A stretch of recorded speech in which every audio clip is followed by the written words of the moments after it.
Hello दोस्तों, स्वागत है आपका इस वीडियो में। आज की इस वीडियो में हम डिस्कस करने वाले BCSL32 के बारे में, यानी C+ प्रोग्रामिंग लैब के बारे में। आज की इस वीडियो में मैं बताने वाला हूँ BCSL32 की प्रिपरेशन कैसे करनी है, कौन कौन से प्रोग्राम्स इंपॉर्टेंट है, कौन कौन सी चीज़ें इंपॉर्टेंट है और कैसे आप आसानी से इस एग्ज़ाम में पास हो सकते हो। ये सारी चीज़ें आज की इस वीडियो में हम डिस्कस करेंगे। साथ ही में कुछ PYQs भी सॉल्व करेंगे, तो इस वीडियो को लास्ट तक देखना। तो चलिए शुरू करते हैं आज की इस वीडियो को बिना किसी देरी के।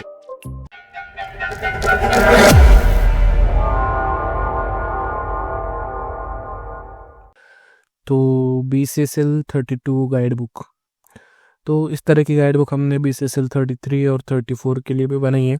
इससे रिलेटेड वीडियोस भी आएगी। आज के वीडियो में हम BCSL32 के बारे में डिस्कस करने वाले। ओके, तो इस PDF में मैंने C++ का ओवरव्यू दिया है। एग्ज़ाम ओरिएंटेड कौन सी चीज़ें इंपॉर्टेंट है उसके बारे में इस PDF में दिया है, और इम्पोर्टेंट प्रोग्राम्स दिए हैं। इम्पोर्टेंट प्रोग्राम्स के बाद इसमें मैंने 2023 के ऑल पेपर सेट्स भी दिए है ना।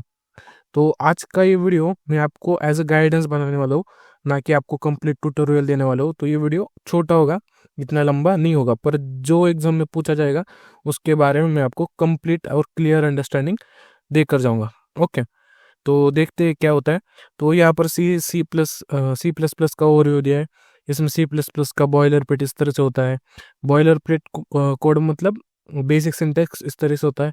जैसे हमारे C प्रोग्रामिंग लैंग्वेज में printf फंक्शन था आउटपुट प्रिंट करने के लिए, वैसे C प्रोग्रामिंग में काउट फंक्शन इस तरह का फंक्शन होता है, जिसका सिंटैक्स ये है, जो कि क्या करता है, प्रिंट करता है। प्रिंट करता है।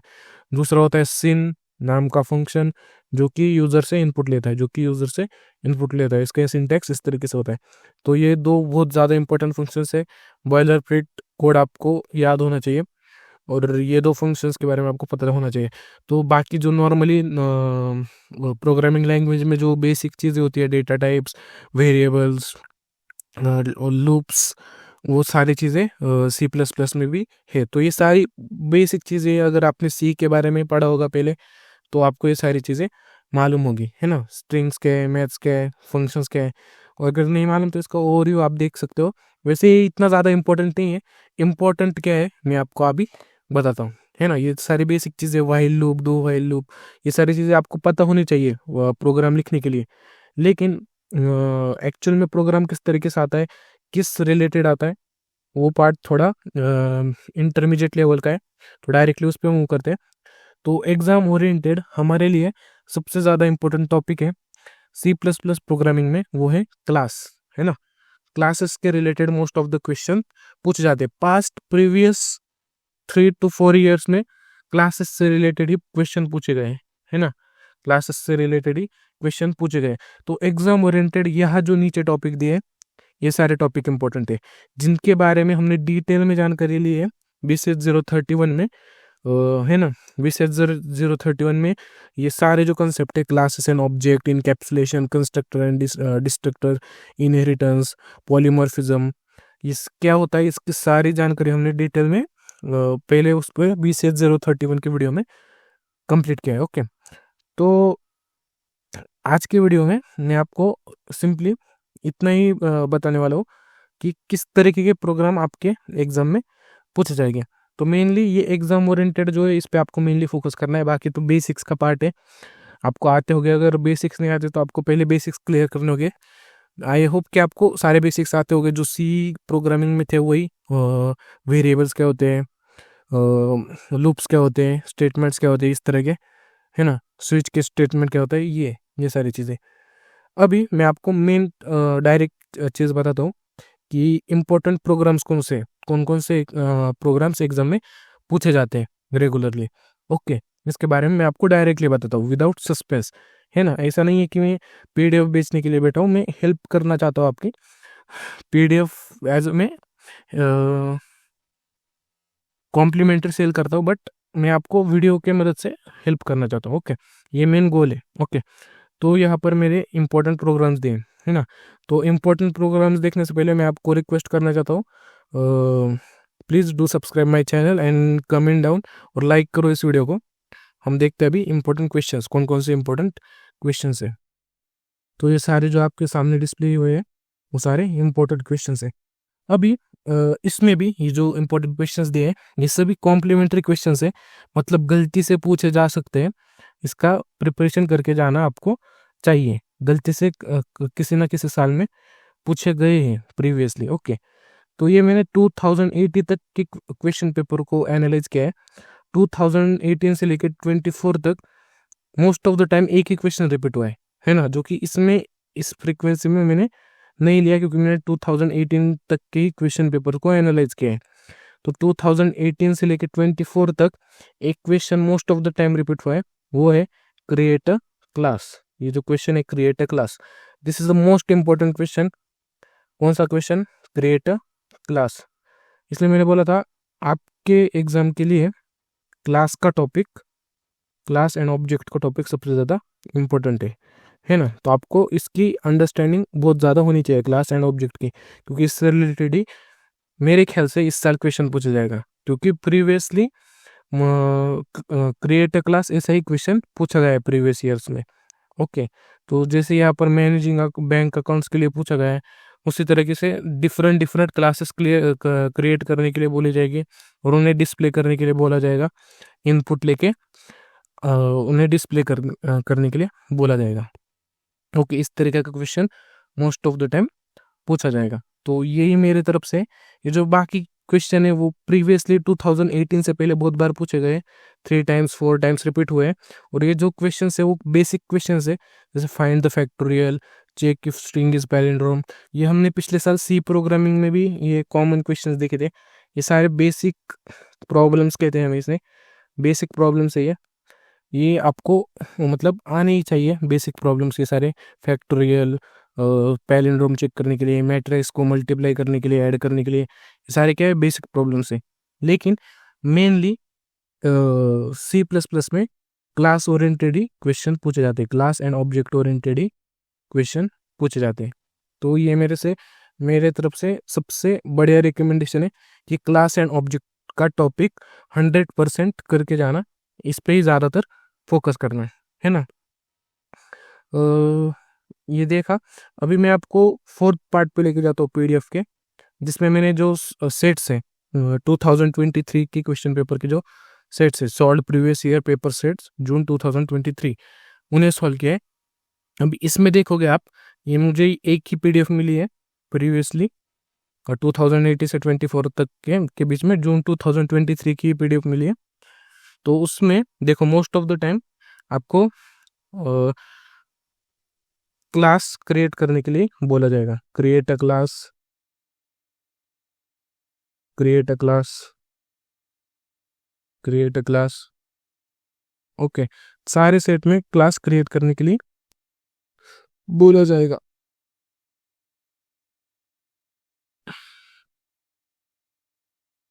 यहाँ देखो create a class, create a class. Okay, तो क्रिएट अ क्लास और उसके साथ आपको यूजर से लेना है रीड। रीड करता है मतलब यूजर से लेना है इनपुट, यूजर से इनपुट लेना है और उसे डिस्प्ले करना है ना। यूजर से इनपुट लेके डिस्प्ले करना है। अब वो एक्चुअल में इसका मीनिंग क्या है वो हम एग्जांपल से समझेंगे, है ना। तो अभी डायरेक्टली हम देखते हैं कि क्लासेस क्या होती है। क्लास क्या होती है आपको मालूम है कि it is a blueprint for creating a object. ये सारे बेसिक्स हमने ऑलरेडी BCS 031 के वीडियो में देखे हैं। ये सारे क्या है बेसिक्स है ना। मैं आपको एक ओवरव्यू दे देता हूँ क्लास एंड ऑब्जेक्ट का, किस तरह से क्रिएट करेंगे, किस तरीके से प्रिंट करेंगे, इस सारे का भी ओवरव्यू आपको दे देता हूँ, फिर आपको बेटर अंडरस्टैंडिंग होगी। पॉलीमॉर्फिज्म एंड क्लास, ये रहा क्लास एंड ऑब्जेक्ट्स। क्लास क्या होते हैं? Class is a blueprint, class is a blueprint for creating objects, class is a blueprint for creating objects, है ना। इस तरीके से उसका सिंटेक्स होता है। अब डायरेक्ट मैं ट्यूटोरियल से एक्सप्लेन करता हूँ आपको क्या होता है क्लास। तो मैं ट्यूटोरियल यूज़ करता है W3 स्कूल्स का, क्योंकि इसमें लिटरली अंडरस्टैंडिंग होती है। तो ये सब आप प्रैक्टिस कर सकते हो बेसिक की, पर मैंने जैसे कहा मोस्ट इम्पोर्टेंट क्या है? क्लास का टॉपिक। तो हम डायरेक्टली मूव करते हैं क्लास के टॉपिक पर। तो जैसे हमें मालूम है वो क्या है, सी प्लस प्लस क्या है, एक ऑब्जेक्ट ओरिएंटेड प्रोग्रामिंग लैंग्वेज है। C plus plus is object oriented programming language, oops, है ना। C plus plus is a object oriented programming language. Okay, procedural programming is about procedure.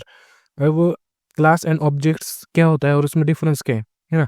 जैसे मैंने कहा class is a blue print for creating a object, है ना। Class is a blue print for creating a object. तो इसे example से आप understand कर सकते हो। जो क्लास हो गया, अगर फ्रूट एक क्लास है तो उससे रिलेटेड ऑब्जेक्ट्स हो गए एप्पल, बनाना, मैंगो, है ना। एप्पल, बनाना, मैंगो क्या है, फ्रूट से, है ना। तो अगर फ्रूट एक क्लास है तो उससे रिलेटेड ऑब्जेक्ट्स क्या हो गए, एप्पल, बनाना, मैंगो, इस तरह के उससे रिलेटेड ऑब्जेक्ट्स हो गए। और कार एक क्लास है तो उससे रिलेटेड क्या हो गए ऑब्जेक्ट्स, वोल्वो, ऑडी, टोयोटा, इस तरह के क्या हो गए ऑब्जेक्ट्स हो गए। याद देखो, क्लास इस तरीके से हम डिफाइन करते हैं। क्लास के अंदर मेन कंपोनेंट होते हैं एट्रीब्यूट्स, एक्सेस स्पेसिफायर्स, एंड इस तरीके से उसे डिक्लेयर करते हैं क्लास को।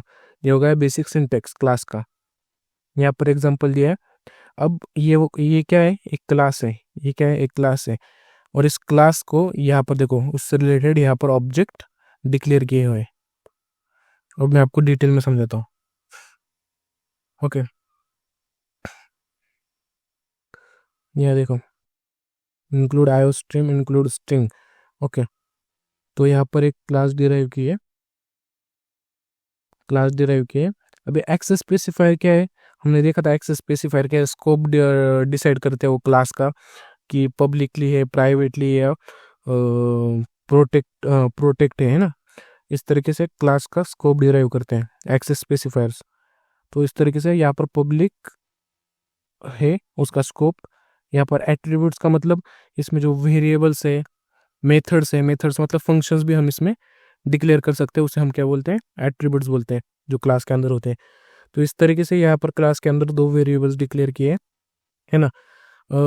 इस तरीके से क्लास के अंदर दो वेरिएबल्स डिक्लेयर किए इसके अंदर। फिर नीचे यहाँ पर जो माई ओबीजे नाम का एक ऑब्जेक्ट क्रिएट किया गया है ना। Create an object of my class. माई ओबीजी क्या है, माई क्लास का एक ऑब्जेक्ट है। माई ओबीजी क्या है, माई क्लास का एक ऑब्जेक्ट है। और जो हम ये वेरिएबल्स है, इन्हें इस तरीके से इसमें वैल्यू पुट करते हैं ऑब्जेक्ट के थ्रू, है ना। ऑब्जेक्ट के थ्रू इनमें इस तरीके से वैल्यू पुट करते हैं। जैसे माई ऑब्जेक्ट क्या हो गया, एक ऑब्जेक्ट है। माई ओबीजे क्या एक ऑब्जेक्ट है। माई नम क्या है, इसमें का एक एट्रीब्यूट है, मतलब एक क्या है, वेरिएबल है। तो वेरिएबल को वैल्यू इस तरीके से हम असाइन करेंगे। अब इसका यूज क्या है ना। इसका यूज क्या है, तो क्लास ऑब्जेक्ट ओरिएंटेड प्रोग्रामिंग में ऑब्जेक्ट के थ्रू हमें एक ही वेरिएबल बार बार डिक्लेयर नहीं करना पड़ता, उसे बार बार वैल्यूज असाइन नहीं करनी पड़ती, है ना। तो हम एक ही तरीके के डेटा को बार बार रीयूज कर सकते हैं, जिससे हमारा कोड मोर इफिशिएंट बनता है ना। एक ही तरीके के कोड को बार बार यूज कर सकते हैं, इससे हमारा कोड इफिशिएंट बनता है ना। जैसे यहाँ पर माई ओबीजे नाम का एक ऑब्जेक्ट है, हाँ, जैसे यहाँ माई ओबीजे नाम का एक ऑब्जेक्ट है, तो मैं इस क्लास के ओरिएंटेड दूसरा ऑब्जेक्ट भी डिक्लेयर कर सकता हूँ। जैसे मैंने अगर यहाँ पर डिक्लेयर किया न्यू ओबीजे नाम का न्यू ऑब्जेक्ट बोलकर, मैंने एक न्यू ओबीजे बोलकर मैंने एक ऑब्जेक्ट डिक्लेयर किया। ओके, तो मैं इसी तरीके से मैं इसी तरीके से मैं जो न्यू ओबीजे है उसमें भी वैल्यूज असाइन कर सकता हूँ। किस तरीके से, देखो अभी मुझे बार बार वेरिएबल डिक्लेयर करने की ज़रूरत नहीं, क्योंकि वो ऑलरेडी हमने क्लास में डिक्लेयर किया हुआ है, इसलिए बार बार उस वेरिएबल को डिक्लेयर करने की ज़रूरत नहीं है। और उसी को हम उसमें ही डिफरेंट वैल्यूज असाइन कर सकते हैं विया new object, through new object. Okay, अब हमारे ओबीजे में अगर वैल्यू 15 है तो मैं इसमें 65 वैल्यू देता हूँ। और यहाँ सम टेक्स्ट है, इसमें देता हूँ मैं this is new object, this is new object. तो इस तरीके से मैंने क्या किया, नई वैल्यू दी उन्हें। ओके, तो अगर इसे रन करूंगा तो देखो क्या हो गया, new object, sorry sorry sorry, यहाँ पर गलती हो गई, न्यू ऑब्जेक्ट नहीं देना था, यहाँ माय ऑब्जेक्ट की जगह पे न्यू ऑब्जेक्ट देना था। तो यही से कोड लेते हैं, यहाँ पर होगा आगे। हाँ, तो यहाँ देखो, अब यहाँ देखो, जो हमारा ये है क्लास है, कार नाम की क्लास है। यहाँ पर दूसरे एग्जांपल से समझते हैं, वहाँ पर सिंटैक्स आ गया, हमारा टाइम वेस्ट होगा, इसलिए हमने डायरेक्टली दूसरे एग्जांपल पे मूव ऑन किया है। वहाँ पर सिंटैक्स एरर आया था क्योंकि हमने ये यहाँ पर न्यू ऑब्जेक्ट, यहाँ पर हमें उसके वैल्यू पुट कर रही थी, उसकी जगह पे वेरिएबल की जगह पे उसकी वैल्यू पुट कर दी, इसलिए। अब यहाँ देखो, कार नाम का एक क्लास है, कार नाम की एक क्लास है, उसमें कार obj1 नाम का एक ऑब्जेक्ट है ना। यहाँ देखो, this is first object, this is first object and this is second object. तो एक के साथ दो ऑब्जेक्ट यहाँ पर डिक्लेयर किए हैं, second object. Okay, this is second object, यहाँ पर एक साथ दो ऑब्जेक्ट्स डिक्लेयर किए हैं। तो इसी तरीके से हम मल्टीपल ऑब्जेक्ट्स एक ही इसमें डिक्लेयर कर सकते हैं। अब कमाल की बात ये है कि ये जो हम डिफरेंट ऑब्जेक्ट्स उसमें डिफाइन करेंगे, डिक्लेयर करेंगे, उसमें हमें बार बार जो हमारा जो सेम वेरिएबल्स है उसमें, मतलब एक ही तरह का जो डेटा टाइप है, एक ही तरीके के जो वेरिएबल्स, एक ही तरीके के, एक ही बार हमें उसे डिफाइन करना है, एक ही बार हमको वेरिएबल्स को डिफाइन करना है, एक ही बार हमें फंक्शंस को डिफाइन करना है, फिर हम उसे बार बार यूज कर सकते हैं और साथ में हम कोड को मोर इफिशिएंट बना सकते हैं। ओके, तो इस तरीके से हम मल्टीपल ऑब्जेक्ट उसमें स्टोर कर सकते हैं। ओके, तो जैसे यहाँ पर BMW X 1999, यहाँ पर ये होगा फर्स्ट ऑब्जेक्ट का आउटपुट और ये होगा सेकंड ऑब्जेक्ट का आउटपुट, है ना। तो इतना बेसिक डिफरेंस था। इसको आप और डिटेल में समझ सकते हो, ये मैं W3 स्कूल में जाकर या इस PDF से भी समझ सकते हो क्या होता है क्लास किससे डिक्लेयर करना है ना। ये आपको प्रैक्टिस करोगे तभी आपको ये सारी चीज़ें करते आएगी। ओके, तो इसमें क्लास मेथड्स क्या होते हैं? क्लास मेथड्स होते हैं फंक्शन। जैसे हमारा यहाँ पर देखो एक फंक्शन दिया है ना। जो क्लास में हमने एक बार फंक्शन डिक्लेयर कर दिया तो उसे हम, जैसे पहले हमने उसे एक्सेस किया था उस तरीके से ऑब्जेक्ट को डिक्लेयर करके उसे एक्सेस कर सकते हैं। यहाँ पर देखो, सिर्फ इतना लिखना है, माई obj.myMethod। माई मेथड क्या है? एक फंक्शन है। माई मेथड क्या है? फंक्शन है जो कि हेलो वर्ड को प्रिंट करता है। देखो, हेलो वर्ड को प्रिंट करने के लिए माई मेथड का फंक्शन, और उससे इतने सिंपल सिंटैक्स में हम उसे एक्सेस कर सकते हैं। अब यहाँ पर मैं न्यू ऑब्जेक्ट क्रिएट करके मैं यहाँ पर फिर से प्रिंट कर सकता हूँ, है ना। न्यू ऑब्जेक्ट क्रिएट करके मैं यहाँ फिर से new object, okay, new object create करके मैं फिर से हेलो वर्ड न्यू ऑब्जेक्ट के लिए प्रिंट कर सकता हूँ। अब फंक्शन कुछ भी हो सकता है।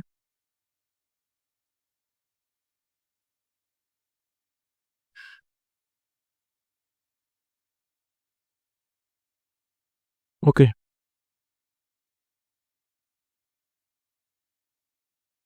डबल हेलो वर्ड प्रिंट हो जाएगा। ओ, यहाँ पर छोटी सी गलती हो गई थी। हाँ, यहाँ पर देखो दो बार हेलो वर्ड प्रिंट हो गया, है ना, इस तरीके से। है ना। तो एरर्स ही बहुत ज़्यादा परेशान करते हैं। तो यहाँ पर इस तरीके से दो बार हेलो वर्ड प्रिंट हो गया। यहाँ पर मैंने देखो दो ऑब्जेक्ट्स डिफाइन किए, पहला है माई obj और दूसरा है न्यू obj। ओके, इस तरीके से दो ऑब्जेक्ट्स हैं। तो समझना कुछ नहीं है। इसमें नेक्स्ट पार्ट भी होता है कंस्ट्रक्टर। कंस्ट्रक्टर एक ऐसी चीज़ होती है जो ऑटोमेटिकली हर ऑब्जेक्ट के लिए डिफाइन हो जाती है।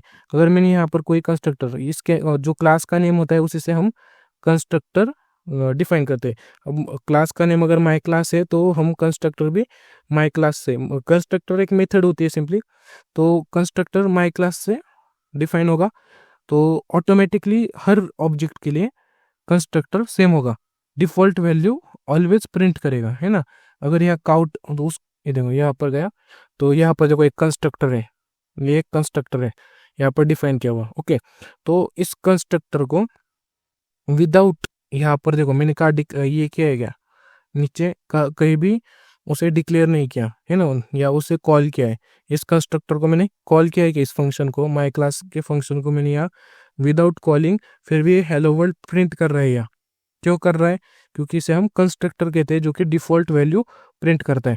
अगर मैं यहाँ कोई न्यू ऑब्जेक्ट प्रिंट करूँ माई क्लास नाम का, है ना, न्यू ऑब्जेक्ट क्रिएट करो माई क्लास नाम का, फिर भी वो हेलो वर्ल्ड प्रिंट करेगा without calling the function, without calling a function, without calling a function वो new value, default value print करेगा हेलो वर्ल्ड। देखो डबल हेलो वर्ल्ड यहाँ पर प्रिंट कर दिया विदाउट कॉलिंग दिस फंक्शन। यहाँ पर मैंने कहीं भी डिक्लेयर नहीं किया है ना, कहीं भी कॉल नहीं किया, जैसे हम पहले कॉल करते थे माई ओ बी जे डॉट इस तरीके से, और यहाँ पर कॉल करने की ज़रूरत नहीं है क्योंकि वो डिफ़ॉल्ट वैल्यू प्रिंट करता है कंस्ट्रक्टर सिंपली। तो इसके बारे में आप डिटेल में जानकारी हासिल कर सकते हो इस ट्यूटोरियल से या इस पीडीएफ से। कंस्ट्रक्टर के बारे में हमने ऑलरेडी एक्सप्लेन किया है, सी प्रोग्रामिंग के नोट्स में भी मैंने दिया है, सी प्रोग्रामिंग के नोट्स में भी। हमारे पास इनफ टाइम नहीं है तो हम डायरेक्टली बढ़ते हैं एग्जाम्पल के तरफ। ओके, तो क्रिएट अ क्लास, जैसे मैंने बताया इसका एक स्क्रीनशॉट मार लो ये सारे प्रोग्राम्स का। हाँ, तो क्रिएट अ क्लास इस सबसे मोस्ट इम्पोर्टेंट प्रोग्राम है आपके लिए। क्लास क्रिएट करने बोले गए और उनके रिलेटेड उनसे रिलेटेड आउटपुट डिस्प्ले करने बोले गए। ओके, ये सबसे इम्पोर्टेंट क्वेश्चन है। तो यहाँ पर मैं एक एग्जांपल लेता हूँ यूनिवर्सिटी का। यहाँ पर देखो, यहाँ पर क्या बोला गया है, write a program in C++ to create a university class which reads the following information. एक हमें यूनिवर्सिटी क्लास क्रिएट करनी है, एक हमें यूनिवर्सिटी क्लास क्रिएट करनी है जो कि इन्फॉर्मेशन को रीड करे। इन्फॉर्मेशन को रीड करे मतलब यूजर से इनपुट ले, मतलब यूजर से इनपुट ले, takes input from user, user से इनपुट ले और वो जो इनपुट लिया है उसे डिस्प्ले करें, है ना। जैसे university name, place, number of students, number of programmes, इन सारे का इनपुट ले और उसे प्रिंट करें। बहुत ही ज़्यादा सिंपल प्रोग्राम है, बस आपको सिंटैक्स समझ में आना चाहिए। अगर सिंटैक्स समझ में आ गया तो आपको प्रोग्राम भी आसानी से समझ आएगा। तो इसे डायरेक्टली पहले हम एग्जीक्यूट करके देखते हैं, फिर मैं आपको एक्सप्लेन करता हूँ।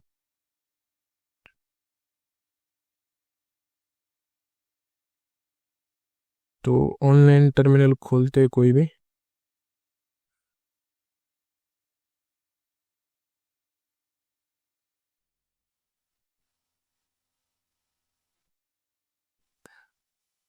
तो कॉपी पेस्ट करके मैं आपको एग्जीक्यूट करके बताऊँ तो कि एक्चुअल में अपना प्रोग्राम कर रहा क्या है। तो बहुत ही ज़्यादा सिंपल चीज़ है, बहुत ही ज़्यादा सिंपल चीज़ है, बस आपको प्रोग्राम की अंडरस्टैंडिंग होनी चाहिए। इसे हम यहाँ देखो, सबसे पहले यूज़र से हमें इनपुट लेना है। यहाँ देखो या मेरे कर्सर पे ध्यान दो, सबसे पहले हमें यूज़र से इनपुट लेना है ना। तो सबसे पहले हमें पूछ रहा है इंटर यूनिवर्सिटी नेम, तो हम यूनिवर्सिटी का नेम डाल देंगे। फिर हमें पूछेगा लोकेशन डालो, फिर हम यूनिवर्सिटी की लोकेशन डाल देंगे। यूनिवर्सिटी की लोकेशन डालेंगे, नंबर ऑफ स्टूडेंट्स तो हम नंबर ऑफ स्टूडेंट डाल देंगे। फिर हमें पूछेगा कोर्सेस ऑफर्ड, तो हम कोर्सेस डाल देंगे। तो इस तरीके से उसका कंप्लीट इन्फॉर्मेशन डिस्प्ले होनी चाहिए। इतना सिंपल प्रोग्राम है। तो उसके लिए सिंपल है, हमें एक क्लास क्रिएट करनी है ना, एक क्लास क्रिएट करनी है, उसमें दो मेथड्स बनाने हैं और एक ऑब्जेक्ट डिफाइन करना है। सिंपल चीज़ है ना। एक क्लास, उसमें दो मेथड्स, दो वेरिएबल्स और एक ऑब्जेक्ट, ये तीन ही कुछ 5 ही चीज़ें इसमें है। अब इसका मतलब क्या है, देखो या देखो, ये यूनिवर्सिटी नाम की सबसे पहले हमने क्लास क्रिएट करी। इस यूनिवर्सिटी क्लास में हमने दो वेरिएबल्स डिक्लेयर किए। देखो, दो नंबर सॉरी दो स्ट्रिंग्स और दो नंबर्स डिक्लेयर किए, है ना, और दो फंक्शंस डिक्लेयर किए। इसमें एक फंक्शन है यूज़र से इनपुट लेने का या इंफॉर्मेशन को रीड करने का, है ना। यूज़र से इनपुट लेने के लिए एक फंक्शन है और जो यूनिवर्सिटी की इंफॉर्मेशन है उसे डिस्प्ले करने के लिए एक फंक्शन है ना। इस तरीके दो फंक्शन है। तो यहाँ पर काउट फंक्शन का यूज किया है क्या करने के लिए, प्रिंट करने के लिए। पहले हम प्रिंट करेंगे, फिर यहाँ पर आप सिन का भी यूज कर सकते थे। यहाँ पर सेपरेटली पैरामीटर पास करके फंक्शन का यूज किया गया है। तो यहाँ पर लेंगे हम यूनिवर्सिटी का नेम, है ना। इस इस लाइन से क्या लेंगे, यूनिवर्सिटी का नेम। यूजर से क्या लेंगे, इनपुट। यहाँ गेट लाइन सिन डॉट प्लेस है, यहाँ से लेंगे हम यूनिवर्सिटी का इनपुट। ओके, यहाँ देखो, ये क्या लेने के लिए, इनपुट। सिन का यूज़ क्यों करते हैं हम, यूज़र से इनपुट लेने के लिए, है ना। तो यूज़र से हम वाइड रेडियन फॉर्म में इनपुट लेंगे, ओके। और इसी लिए हुए इनपुट को यहाँ पर क्या करेंगे, सिंपली डिस्प्ले कर देंगे। यहाँ पर क्या करेंगे, यूज़र से लिए हुए इनपुट को डिस्प्ले कर देंगे। तो इस तरह के मेनली दो फंक्शंस है, दो मेथड्स है। इन दो मेथड्स के यूज करेंगे, डिक्लेयर करेंगे। और मेन फंक्शन में सिर्फ हमें एक ऑब्जेक्ट डिक्लेयर करना है और ये दो फंक्शन को कॉल कर देना है, university read info and university display info. ये दो फंक्शंस को कॉल कर देना है, हमारा प्रोग्राम एग्जीक्यूट हो जाएगा, ओके। अब जिसे अंडरस्टैंडिंग होगी बेसिक्स की, उससे आसानी से समझ आया होगा। और जिसे नहीं होगा, जिसे क्लास के बारे में कुछ नहीं मालूम, फंक्शंस के बारे में कुछ नहीं मालूम, वेरिएबल्स के बारे में कुछ नहीं मालूम, कॉल के बारे में कुछ नहीं मालूम, तो उसे इतनी आसानी से नहीं होगा। फिर भी आप ट्राई कर सकते हो, है ना। ये तो बेसिक सिंटैक्स है हमारा, ये तो लिखना ही पड़ता है। इंक्लूड आयो स्ट्रिंग, इंक्लूड स्ट्रिंग, है ना, स्ट्रिंग ऐड करने के लिए। तो यहाँ पर फिर हमने क्या किया, क्लास क्रिएट की। क्या किया, क्लास क्रिएट की। ये क्लास क्रिएट की, ओके। क्लास के अंदर हमारा जो स्कोप, पहले जो स्ट्रिंग का स्कोप है वो है प्राइवेट, जो कि इन दो मेथड्स के लिए, ये रीड इन्फो मेथड के लिए और डिस्प्ले इन्फो मेथड के लिए हम यूज करेंगे उन वेरिएबल्स एंड स्ट्रिंग वेरिएबल्स का या डेटा टाइप्स का, ओके। फिर हम सबसे पहले एक मेथड वाइड रीड इन्फो, जो कि हम इनपुट के लिए एक फंक्शन तैयार करेंगे। इनपुट के लिए एक फंक्शन तैयार करेंगे। इनपुट के लिए फंक्शन तैयार करेंगे किस तरीके से, सबसे पहले हम यूज़र से डेटा लेंगे। यूज़र से क्या लेंगे, डेटा, है ना। यूज़र से क्या लेंगे, डेटा। डेटा हम इस लाइन से ले रहे हैं, ये ध्यान में रखना। Get line cin comma place, get line university name, ये जो है सिन, यहाँ से हम यूज़र से डेटा ले रहे हैं। ये नॉर्मली उसको प्रिंट करने के लिए काउट फंक्शन का यूज़ हुआ वो है ना। बेसिक का पार्ट है, एकदम बेसिक्स। फिर उसको क्या किया हमने, या काउट फंक्शन के थ्रू जो हमारा यूज़र से हमने इनपुट लिया है, यूज़र से जो इनपुट लिया है उसे हम सिंपली प्रिंट कर देंगे। जो यूज़र से इनपुट लिया है उसे सिंपली काउट फंक्शन के थ्रू प्रिंट कर देंगे, जिससे क्या होगा, डिस्प्ले होगी कंप्लीट इन्फॉर्मेशन। और मेन फंक्शन में तो सबसे कम काम है, सिर्फ एक ऑब्जेक्ट डिक्लेयर किया यूनिवर्सिटी नाम का। ये क्या है, ऑब्जेक्ट। एक यूनिवर्सिटी नाम का एक ऑब्जेक्ट डिक्लेयर किया, फिर उससे रीड इन्फो और डिस्प्ले इन्फो को क्या किया, कॉल किया। कॉल करने के बाद वो जो हमारा पर्टिकुलर हमें टास्क परफॉर्म करना था हो गया, है ना। यूनिवर्सिटी की इन्फॉर्मेशन डिस्प्ले हो गई इस तरह से। तो इसी तरह का question most of the time पूछा जाएगा। तो आपको इन्हीं तरह के क्वेश्चन पे और क्लास के टॉपिक पे ही मेनली फोकस करना है, ओके। ऐसा नहीं है कि एक्सेप्शनली गलती से कुछ बार ये क्वेश्चन भी पूछा जा सकता है, मैं 100% गारंटी नहीं दे सकता, क्योंकि मैं के दूंगा और आप मैं सिर्फ मेरे भरोसे चले जाओगे, तो ऐसा नहीं होगा। 100% गारंटी नहीं दे सकता, बट मेरे ख्याल से क्लास का ही क्वेश्चन एग्जाम में पूछा जाएगा।